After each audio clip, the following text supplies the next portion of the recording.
Hi guys, welcome to another episode of Forage Japan. This is actually an urban forage in a park in the city near Yokohama.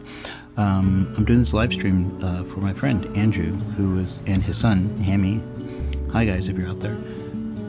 They were interested in the paper mulberries, which are actually in season right now in Japan. And I found them before in this park that's close to their house, so I'm just going to do a quick trail exploration about the park and show them where they can find the mulberries there and the paper mulberries. I mean, so it is a pretty nice park. It's pretty big, actually, in the middle of the city. Rainy season's happening now, so the hydrangeas or the ajisai are really flourishing. And there's a nice trail here. They come in different colors, white, purple, red, pink. Then in the middle of the park here, there's a rest house. And this is a yaomin tree, the Chinese bayberry tree.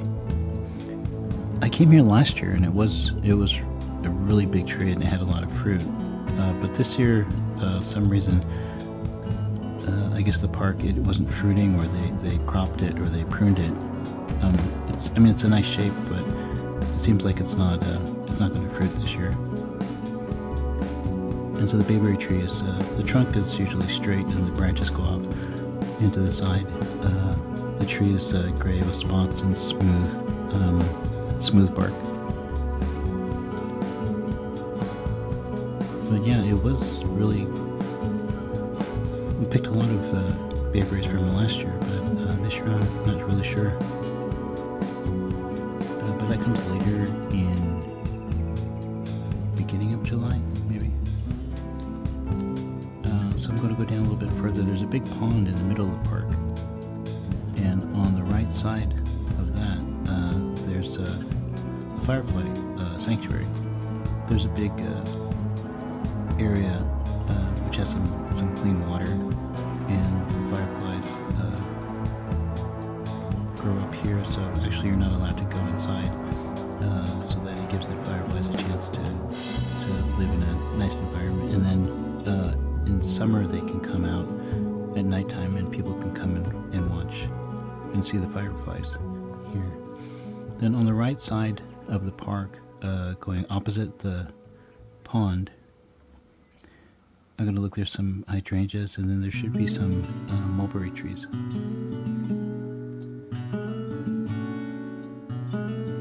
Yeah, here's a mulberry tree. It's the fruits. I guess it was kind of a late. It's kind of hardier species, and it's kind of late in the season for mulberries. So there's just a couple mulberry survivors there. But if you keep going into the park, there's a wetland area and kind of a marsh, and that's where the paper mulberries really like to live. They kind of thrive in this environment.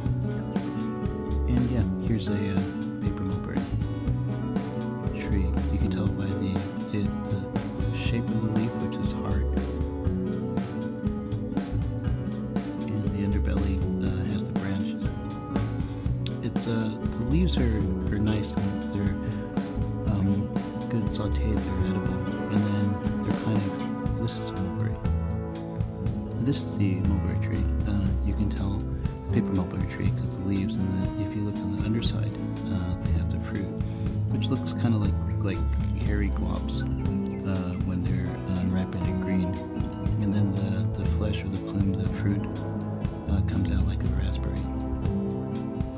It's pretty nice. The paper mulberries actually was actually used to make paper. They would mulch down the trees and make Japanese washi or Japanese paper.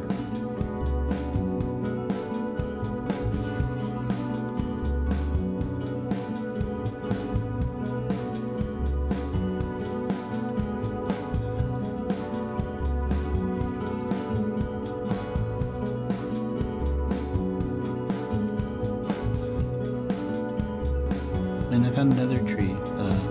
This one is in the back towards just past the rice fields. And it has the mulberry, paper mulberry. It's orange, and it does have a lot of hairs on it.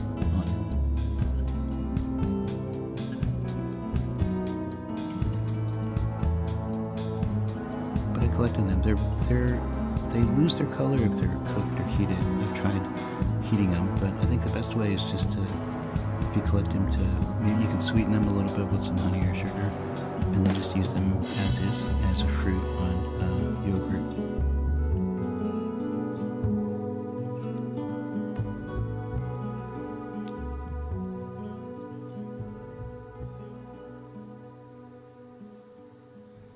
So, happy hunting.